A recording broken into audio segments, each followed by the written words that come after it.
गद्दार धर्मेंद्र प्रधान जो है इस्तीफा नहीं देता। नरेंद्र मोदी वीक है। जब युवा सड़कों में आता है तो बड़ी से बड़ी तानाशाही सरकार को भी झुकना पड़ता है। ये जितना मर्जी दबाने की कोशिश करे, ये देश के युवाओं को दबा नहीं सकते। जो लाखों बच्चों के भविष्य को बर्बाद करने वाला व्यक्ति आज गद्दी पे बैठा हुआ है, इससे बड़ा हिटलर कोई हो नहीं सकता। ये गद्दार ये ले धर्मेंद्र प्रधान इस्तीफा दो। इस धर्मेंद्र प्रधान लालची प्रधान को हमारी तरफ से ये पैसे लोगों की जान खाना छोड़ दे, युवाओं की जान खाना छोड़ दे। ये नोट खाने खा ले पर देश को छोड़ दे, नहीं तो तेरे जो बाप है उनका गड़ा।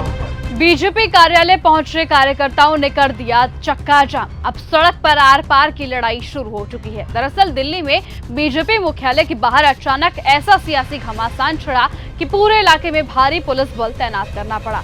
एक तरफ हजारों की संख्या में कार्यकर्ता थे तो दूसरी ही तरफ बैरिकेड्स, पुलिस और सुरक्षा का बड़ा घेरा था। सवाल सिर्फ प्रदर्शन का नहीं, सवाल था गुस्से का, जो अब सीधे सत्ता के दरवाजों तक पहुंच चुका है। क्या है पूरी खबर, बताएंगे आपको। नमस्कार, आप देख रहे हैं न्यूज गंगा, मैं हूं आपके साथ निशा भारद्वाज। दिल्ली में बीजेपी मुख्यालय के बाहर उस समय माहौल बेहद तनावपूर्ण हो गया जब कांग्रेस कार्यकर्ता शिक्षा मंत्री धर्मेंद्र प्रधान के इस्तीफे की मांग को लेकर प्रदर्शन करते हुए मुख्यालय की ओर बढ़ने लगे। मौके पर पहुंचे बड़ी संख्या में पुलिस और सुरक्षा बल वहां पर तैनात कर दिए गए, बैरिकेड्स लगाए गए और प्रदर्शनकारियों को आगे बढ़ने से रोकने की कोशिश की गई।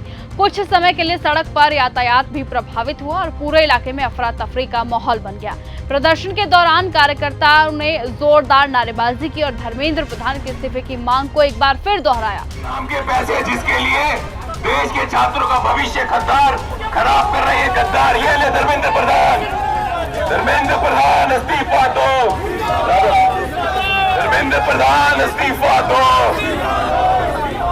धर्मेंद्र प्रधान इस्तीफा दो। प्रदर्शन में कुछ कार्यकर्ताओं ने शिक्षा मंत्री के पोस्टर पर विरोध दर्ज कराया और सांकेतिक रूप से अपना गुस्सा भी जाहिर किया। प्रदर्शनकारियों का यह आरोप था कि परीक्षा प्रणाली को लेकर लगातार उठ रहे विवादों की नैतिक जिम्मेदारी लेते हुए शिक्षा मंत्री को पद छोड़ देना चाहिए। कांग्रेस नेताओं का ये कहना था कि हाल के परीक्षा विवादों और कथित पेपर लीक मामले में लाखों छात्रों का भविष्य संकट में डाल दिया गया है। उनका आरोप है कि सरकार इस मुद्दे पर जवाब देने के बजाय विरोध की आवाज को दबाने की कोशिश कर रही है। हालांकि सरकार की ओर से इन आरोपों को स्वीकार नहीं किया गया। ऐसे में बीजेपी मुख्यालय के बाहर सुरक्षा व्यवस्था इतनी कड़ी कर दी गई कि हर गतिविधि पर पुलिस की नजर बनी हुई नजर आई। इसी बीच बड़ी संख्या में पुलिस अधिकारी और जवान मौके पर मौजूद रहे ताकि स्थिति नियंत्रण में रहे और किसी भी तरह की अप्रिय घटना ना हो। प्रदर्शनकारियों और पुलिस के बीच कई बार नोक-झोंक देखने को मिली, लेकिन हालात को संभालने की कोशिश लगातार जारी रही।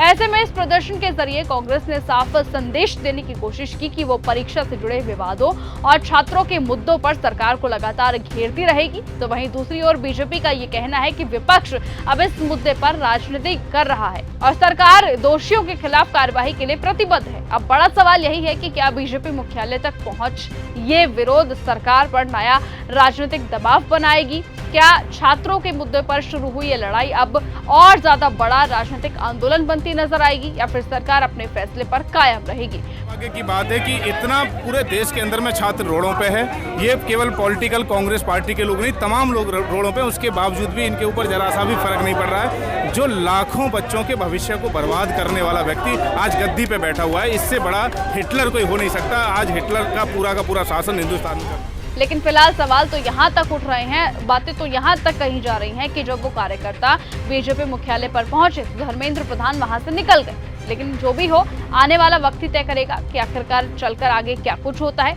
लेकिन जो भी हो, फिलहाल इतना तय है कि दिल्ली की सड़कों पर शुरू हुई ये सियासी टक्कर अब और ज्यादा तेज होती हुई दिखाई दे रही है। आने वाले दिनों में इस मुद्दे पर राजनीति और ज्यादा गर्म हो सकती है, क्योंकि एक तरफ कांग्रेस जनता पार्टी के लोग हैं जो जंतर मंतर पर लगातार डटे हुए हैं धर्मेंद्र प्रधान के इस्तीफे के लिए, तो वहीं अब कांग्रेस भी उनके साथ कहीं ना कहीं आगे से नहीं तो पीछे से साथ देती हुई नजर आ रही है। फिलहाल अब इस पूरे मामले पर आपकी क्या कुछ राय है, अपनी राय कॉमेंट करके जरूर बताइएगा। आज की इस खबर में सिर्फ इतना ही। देखते रहिए और बने रहिए न्यूज गंगा के साथ। नमस्कार। अगर आपको यह हमारा वीडियो पसंद आया हो तो इसे लाइक और शेयर करना बिल्कुल ना भूलें। साथ ही हमारे चैनल न्यूज गंगा को सब्सक्राइब और फॉलो जरूर करें ताकि देश और दुनिया की हर बड़ी खबर आप तक सबसे पहले पहुंचे।